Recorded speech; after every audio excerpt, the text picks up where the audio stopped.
Hey guys, this is Mohit Kumar Kashyap और आप सभी का वेलकम है गुरुकुल हब यूट्यूब चैनल पर। गाइस, आज की इस वीडियो में हम बात करने वाले हैं जो स्टूडेंट एग्ज़ाम की तैयारी कर रहे हैं, रेलवे एग्ज़ाम की तैयारी कर रहे हैं, आरआरबी एनटीपीसी एग्ज़ाम है, ग्रुप डी का एग्ज़ाम है या कोई और अन्य एग्ज़ाम भी है। तो काफ़ी टाइम से वेट चल रहा है, तैयारी चल रही है, ठीक है, और एग्ज़ाम की डेट को लेकर परेशान है।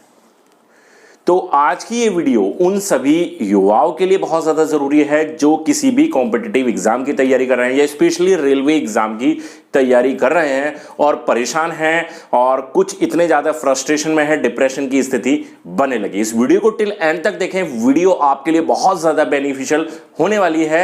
और वीडियो पसंद आती है, वीडियो को लाइक भी करें, शेयर भी करें और चैनल को सब्सक्राइब भी ज़रूर से करके चलें।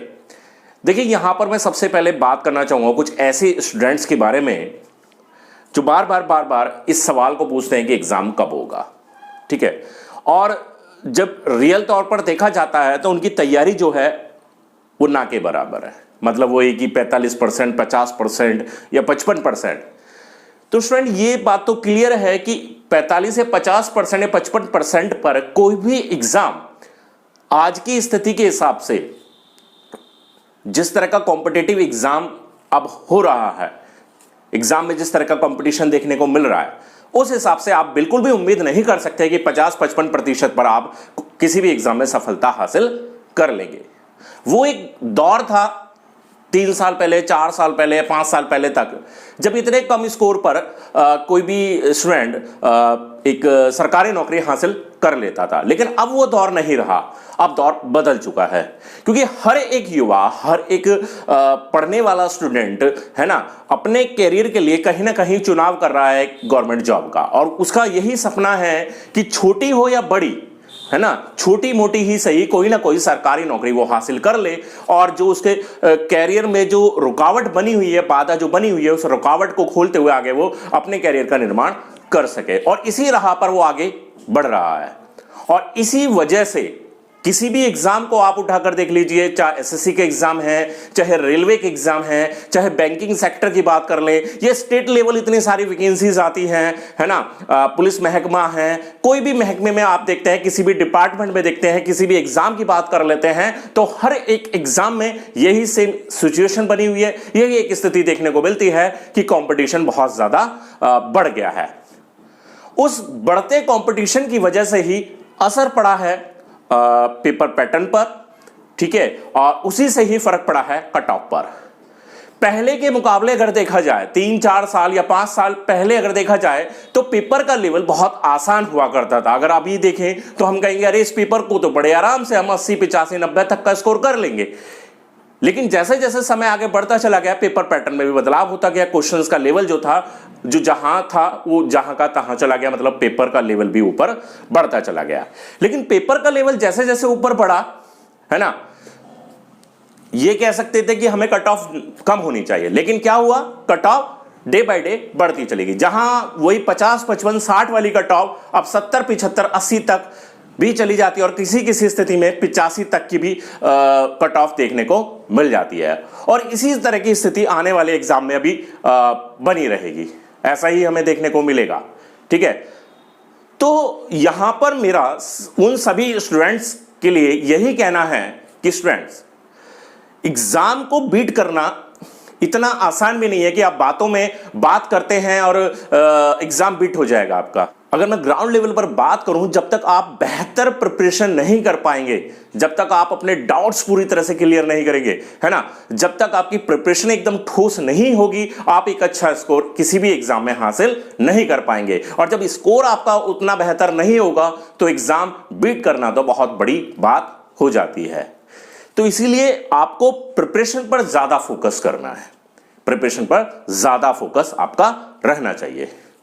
कुछ स्टूडेंट एग्जाम की डेट को लेकर परेशान है ना, बहुत ज्यादा परेशान है, रेलवे प्राइवेटाइजेशन को लेकर परेशान है, ठीक है, बहुत ज्यादा परेशान है, यहां तक कि डिप्रेशन की स्थिति बनने लगी है, फ्रस्ट्रेशन में जाने लगे हैं।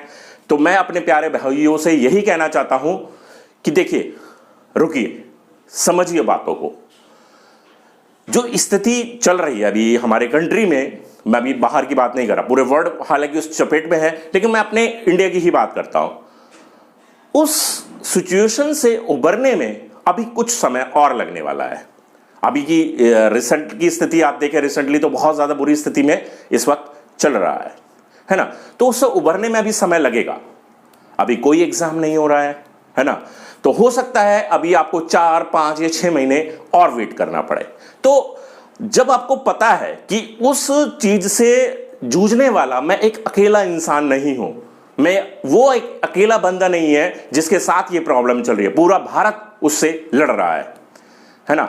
आपके जैसे बहुत सारे 2 करोड़, 2.5 करोड़, 3 करोड़ युवा हैं जो कॉम्पिटिटिव एग्जाम की तैयारी कर रहे हैं। उनका एक सपना था कि आरआरबी एनटीपीसी में क्रैक कर लूंगा, ग्रुप डी एग्जाम में क्रैक कर लूंगा, और जो मेरा कैरियर है उस कैरियर का निर्माण मेरा एक सही पाथ पर होने लगेगा।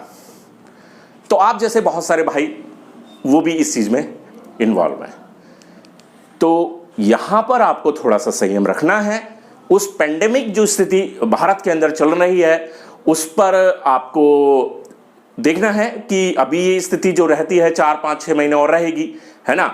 और धीरे धीरे अब जैसे कि गाइडलाइंस आ रही हैं, देखो अनलॉक 4 की गाइडलाइंस अभी आई है, तो सबको पता ही है अनलॉक 4 में जो कुछ चीजें पहले से बेहतर कर दी गई हैं, ठीक है। तो धीरे धीरे चीजें अपने आप अपने सही पैटर्न पर आनी शुरू हो जाएंगी। तो मैं सीधे तौर पर कह सकता हूं कि 4, 5, 6 महीने आपको वेट करना पड़ेगा आपको अपने एग्जाम के लिए, लेकिन यहां पर डिप्रेशन की स्थिति या फ्रस्ट्रेशन जैसी स्थिति बना लेना, ये देखिए गलत है। आपकी जो लाइफ है, मेरी बात को यहां पर थोड़ा सा गौर से सुनना और उसको समझना, है ना। जो मैं वर्डिंग बोलूंगा, जो मैं बातें कर रहा हूं यहां पर, उन पर थोड़ा सा ध्यान देना। यहां पर थोड़ा सा मेन बात करने वाला हूं। आपकी जो लाइफ है वो क्रिकेट मैच की तरह है। आप एक मैदान पर खड़े हुए हैं, और आप एक ऐसे मैदान पर खड़े हुए हैं कि जहां पर पीछे कुछ नहीं है, जहां आप बैटिंग कर रहे हैं उसके पीछे कुछ नहीं है, पीछे खुला मैदान है, ना ही कोई फील्डर है ना कोई है। आपकी लाइफ लगातार आपको गोल एक जो बॉल है वो फेंकी जा रही है। पहली बॉल आपको फेंकी जाती है, आप बैट घुमाते हैं, बट आपकी बॉल पीछे निकल जाती है, पता नहीं कहां चली जाती है।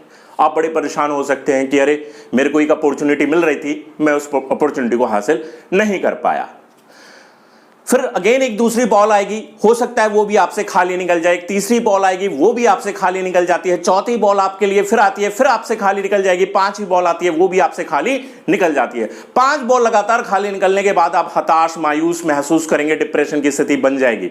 लेकिन नहीं मेरे भाई, यहीं आपको संभलना है, क्योंकि छठी गेंद वो गेंद होगी जो आपके सीधे बीचों बीच बैट पर लगेगी और सीधे सिक्सर लगा देंगे, और पिछले 5 बॉलों की भरपाई उस छठी बॉल पर आप कर लेंगे। तो आपकी लाइफ बिल्कुल इस क्रिकेट गेम की तरह है। जरूरी नहीं है कि जो अपॉर्चुनिटी आपको मिल रही है, जो अवसर आपका आ रहा है, उस अवसर को आप सही समय रहते भुना पाएं। लेकिन एक वक्त ऐसा है जब आप डेफिनेटली उस अपॉर्चुनिटी को भुना पाएंगे।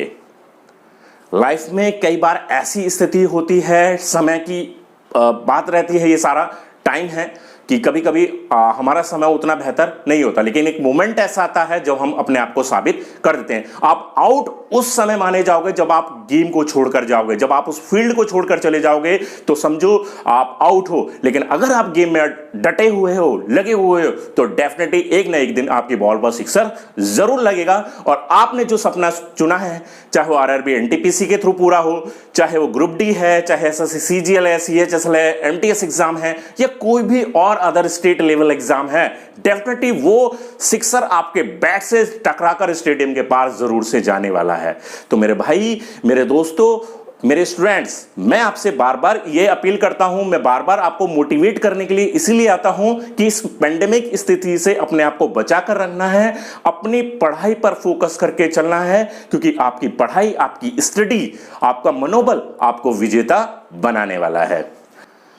जब स्थिति सही होनी शुरू हो जाएगी तो आपका एग्जाम भी होगा, एसएससी के भी एग्जाम होंगे, रेलवे के भी सभी एग्जाम होंगे, आगामी और भी वैकेंसीज आएंगी, क्योंकि जैसे जैसे समय आगे बढ़ेगा भाई अवसर्स तो बढ़ने शुरू हो जाएंगे, है ना। वैकेंसीज तो बढ़नी शुरू होंगी और नई नई वैकेंसीज निकल कर आएंगी। और जैसे कि आप सुन रहे हैं कि एनआरए और सीईटी का गठन हो रहा है, तो अब तो चीजें और भी ज्यादा इजी हो जाएंगी आपके लिए। आपको अलग अलग एग्जाम के लिए अलग अलग एरिया में भागने की जरूरत नहीं पड़ेगी। तो वो भी एक साल में 1.5 साल में जैसे भी होगा उसका भी आपको पता चल जाएगा कि किस समय से कब से इसको लागू किया जाएगा, किन किन एग्जाम को कब से इसमें शामिल किया जाएगा, है ना। अभी इस सत्र में तो नहीं होना है, जो अभी एसएससी सीजीएल चल रहा है या सीएचएसएल चल रहा है या फिर ग्रुप डी है एनटीपीसी, ये तो इससे अलग ही रहेंगे, है ना। बट आने वाली वैकेंसीज पर एनआरए के थ्रू ही वो एग्जाम किया जाएगा। तो मैं अपने सभी स्टूडेंट से यही कहता हूं कि इस वक्त संयम रखें और पूरी तरह से कॉन्फिडेंट रहें। अपनी पढ़ाई को अपना मेन माने कि उस पर मेन काम आपका होना चाहिए, ठीक है। वहां पर कोई भी किसी प्रकार की लापरवाही आपके लिए इस वक्त नुकसानदायक हो सकती है। 4, 5, 6 महीने बाद जब भी आपका एग्जाम होगा, है ना, और जब उस एग्जाम को पास करेंगे तो आपको खुद पता चलेगा कि ये जो स्थिति थी, जो आपको एक मौका मिला 4-6 महीने जो ये लॉकडाउन की स्थिति रही, और इसमें जो की गई पढ़ाई आपके कितना बेनिफिट वाली हो सकती है, वो आपको उस वक्त जरूर रियलाइज होगा। तो मेरी सभी स्टूडेंट से यही रिक्वेस्ट है कि आप अपनी पढ़ाई पर फोकस रखें, इधर उधर की फेक अफवाहों पर ध्यान ना दें। एग्जाम होगा, डेफिनेटली होगा, 100% होगा, ठीक है। तो यही इस वीडियो के माध्यम से आप तक एक मैसेज पहुंचाना था, और मेरी लगातार कोशिश भी ये रहती है कि बीच में आऊं और आपको इसी तरह से मोटिवेट करने का काम मैं करूं। वीडियो पसंद आई हो, वीडियो को जल्दी से लाइक कर दीजिए और शेयर कर दीजिए। चैनल को सब्सक्राइब नहीं किया है आपका अपना चैनल गुरुकुल हब चैनल, इसको सब्सक्राइब कर दीजिए, साथ ही बेल आइकन भी प्रेस कर दीजिए ताकि आपको ऑल वीडियोस के नोटिफिकेशन टाइम से मिलते रहे। मिलते हैं नेक्स्ट वीडियो में, तब तक के लिए गुड बाय, थैंक यू।